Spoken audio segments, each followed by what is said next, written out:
Moncayo, Compostela Valley. Isang maliit at tahimik na bayan, nakahimlay sa gitna ng mga bundok ng Mindanao. Kumakalat ang mga bulong-bulungan ng mga tao tungkol sa isang sinaunang alamat. Ang multo ni Maria Labo, ang hangin ay tila nababalot ng takot. Maraming mga pangyayaring hindi maipaliwanag ang naganap sa bayan. Mga kakaibang ingay, mga mahiwagang anino, isang nakakakilabot na pakiramdam. May ilang hindi naniniwala at tinawag itong pamahiin. Ngunit, alam ng iba na ito ay totoo.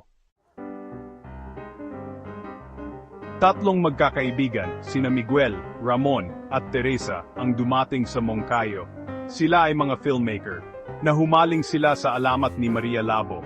Hinangad nilang idokumento ang katotohanan.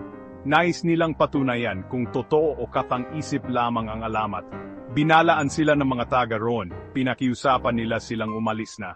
Huwag ninyong gambalain ang mga espiritu pagmamakaawa nila. Ngunit desidido ang magkakaibigan. Tumungo sila sa kabundukan.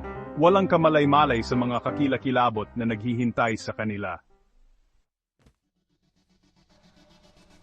Ayon sa alamat, si Maria ay isang mapagmahal na ina.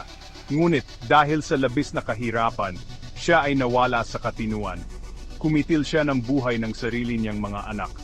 Isang karumal-dumal na krimen, dulot ng matinding kawalan ng pag-asa. Nang matauhan siya, labis siyang nagsisi. Nagpagala-gala siya sa kabundukan, humahagulgol sa dalamhati. Hinahanap ang kanyang mga anak na nawala. May mga nagsasabi na hanggang ngayon ay gumagala pa rin siya, habang buhay na isinumpa. Walang hanggan ang paghahanap sa kanyang mga anak. Habang nagfi-film ang magkakaibigan, biglang lumamig ang paligid. Bumigat ang pakiramdam.